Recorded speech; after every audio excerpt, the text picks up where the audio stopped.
আসসালামু আলাইকুম ওয়া রাহমাতুল্লাহ।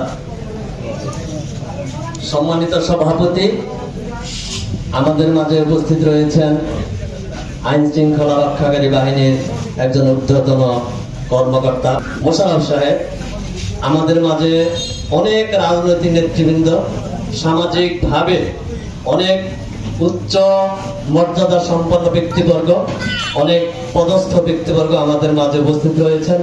আমি নাম বলতে না পারার কারণে আমি সকলের কাছে ক্ষমা প্রার্থনা করছি। এখানে আজকে আমাদের মাঝে সর্বমোট 13 জন বক্তা বক্তব্য পেশ করেছেন। প্রত্যেকের বক্তব্যই একটি উদ্দেশ্য, এলাকা থেকে, সমাজ থেকে, দেশ থেকে মাদক নির্মূল করা। আমরা সকলে এর সাথে একমত পোষণ করে সকলে আমরা দুহাত তুলে আমাদের সম্মতি জ্ঞাপন করেছি। কাজে এখন থেকে আমরা, এতদিন আমরা ছিলাম মাদক সেবীরা ছিল আমাদের কাছে ত্রাস, তাদের থেকে আমরা ভয় পেতাম। আজ থেকে এই অনুষ্ঠানের মাধ্যমে আজকে একটা কথা মনে করবেন, আপনারা প্রত্যেকে এক একজন মাদক সেবীদের জন্য আপনারা হলেন ত্রাস। আজ থেকে আপনাদেরকে ভয় পাবেন।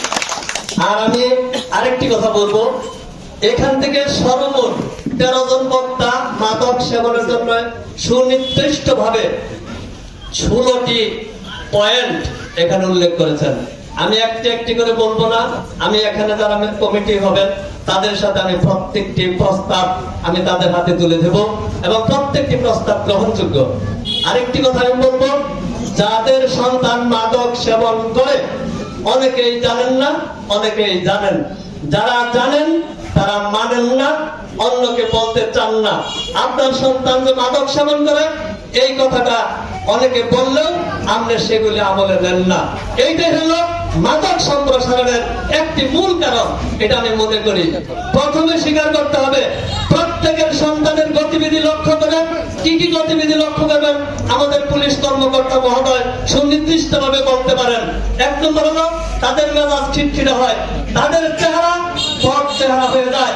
তাদের খাওয়ার সময় দেখবেন তারা যখন যে প্লেটে ভাত খাচ্ছে নখ দিয়ে আশ্রয় আশ্রয় ভাত খায়, শব্দ হয়, পানি খায়, বুক গ্রাসে, আপনাকে মানছে না, আপনার কোনো কথা তারা অনুসরণ করছে না, কোন পরামর্শ, কোন শাস্তি তাদের কোন অনুভূতিতে নাড়া দেয় না। আমরা যারা অতিরিক্ত মাদক সেবন করে তাদের ধরে জমা করতে যাবেন, ওরা শুয়ে থাকবে, হাঁটতে হাঁটতে পুলিশের প্রশাসনের কাছে ঘুরবে, পুলিশে ধরাই দেব, ওরা বুঝেই না, মারপিট করবেন, কালকে আবার মাদক সেবন করবে, ওদের অনুভূতি নাই। আমি খুব সংক্ষেপে বলবো, প্রথমত যারা মাদক সেবন করে তাদের বাবা মা নিজেরা আগে উপলব্ধি করবেন, মা বাবা দুইজনে পরামর্শ করবেন, আমার সন্তানের এমন আচরণ কেন, তাহলে কি সে মাদক সেবন করে কিনা, আপনারা সিদ্ধান্ত নেবেন তার সাথে কেমন কেমন আচরণ করলে সে মাদক থেকে বিরত থাকবে। যদি আপনারা না পারেন, প্রত্যেক পরিবারে প্রত্যেক ব্যক্তির কিছু হিতাকাঙ্ক্ষী আত্মীয় স্বজন বন্ধু বান্ধব থাকে। আমি অবশ্যই বলবো, আমার অভিজ্ঞতা আছে, আমি অনেকগুলোকে সেগুলোর সাথে আমি সম্পৃক্ত ছিলাম। আপনাদের হিতাকাঙ্ক্ষী যারা আছে আত্মীয় স্বজন, যাদেরকে মানতে চায় তাদের সাথে আপনারা পরামর্শ করবেন। আপনারা কিন্তু ওই লজ্জা এই খেলা, লুকোচুরি খেলা খেলবেন না। তাদের বলবেন আমার সন্তান মন করে, তাকে চেষ্টা করবেন। পরবর্তীতে যাদেরকে পিটিয়ে শাসন করা সম্ভব তাদেরকে পিটিয়ে বিরত করবেন। আবার দেখবেন এক এক ধরনের মাদকের এক এক ধরনের প্রতিক্রিয়া, সেটা কিন্তু আমাদের পুলিশ অফিসার মহোদয় ভালো জানেন। কোন এমন মাদক আছে তাদের ব্রেন নষ্ট হয়ে যায় খুব তাড়াতাড়ি, স্মৃতিশক্তির লোপ পেয়ে যায়। কাজে তার জন্য কি করতে হবে, আমরা চাই না কোন পরিবারকে ধ্বংস করতে। একজন সন্তানকে বলেছেন মোজাম্মেল সাহেব যে এত কোটি টাকার উন্নয়নের যে একজনকে ফিরিয়ে আনা, আমাদের উদ্দেশ্য হলো পুনর্বাসন করা, কাউকে ধ্বংস করা নয়, শত্রুতা সাধন নয়। পুনর্বাসনের জন্য কিছু টাকার প্রয়োজন হয়, পুনর্বাসন কেন্দ্র আছে, কোথায় কাকে কিভাবে দিলে আমি ইতিমধ্যে 9-10 জনকে আমি আমার সামর্থ্য দিয়ে সহযোগিতা করেছি। সুকৌশলে তাদের ধরিয়ে দিয়ে তাদের ধরে নিয়ে যায়, বলতে হয় পুলিশে ধরে নিয়ে গেছে, কিন্তু তাদেরকে পুনর্বাসন কেন্দ্রে সেখানে 3 মাস 4 মাস 6 মাস রাখার ব্যবস্থা আছে। সেখান থেকে এসে অনেকে অনেকেই কিন্তু বিরত হয়। একবার যদি বিরত না হয়, দ্বিতীয়বার দিলে তৃতীয়বার দিলে অবশ্যই বিরত হয়। আমি আপনাদের হাতে চোখে আঙ্গুল দিয়ে দেখে দিতে পারবো কার সংশোধন হয়েছে, কার হয় নাই। এদিকেও আমাদের খেয়াল রাখতে হবে মাদক নির্মূলের জন্য। আমি অতিরিক্ত কথা বলবো না। আপনারা আমাকে, আমাদের নুরি আজম আমার অত্যন্ত আদরের। অনেকেই দায়িত্ব পালন করে অধিকার পায়, আবার অনেকে অধিকার থাকার পরেও দায়িত্ব পালন করে না। আমাদের নুরি আজম, ওনার অনেক অধিকার আছে, আবার অনেক অধিকার পাওয়ার আশায় সে এখন প্রত্যাশী আছে। সকল দিক বিবেচনা করে নুরি আজম আমার কাছে অত্যন্ত প্রিয়, সকলে আমার প্রিয়। আমি আরেকটি কথা বলবো যে আমি এখানে এসে সব কথাই কিন্তু আমি সুনির্দিষ্ট ভাবে বলতে পারি নাই।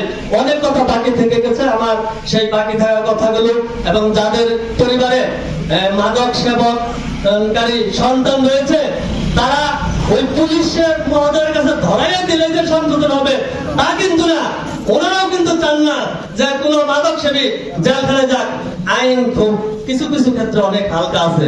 20টা পাইলে কত, 50টা পাইলে কত, 70টা পাইলে কত, কাজে ওই 3 মাসের বেশি না। কাজে আমরা সংশোধন চাচ্ছি। আমাদের পুলিশ কর্মকর্তা মহোদয় আপনাদের সামনে সকল কথাই তুলে ধরবেন। আমার ভুল ত্রুটির জন্য আমি ক্ষমা চেয়ে নিচ্ছি, এবং যারা আমাকে এখানে আহ্বান করেছেন, কথা বলার সুযোগ দিয়েছেন, তাদের কাছে কৃতজ্ঞতা প্রকাশ করছি। এবং আর্থিক প্রয়োজন আমার সামর্থ্য অনুযায়ী আমি কিছুটা হইলেও এখানে সহযোগিতা করবো বলে আমি প্রতিশ্রুতি দিচ্ছি। আসসালামু আলাইকুম।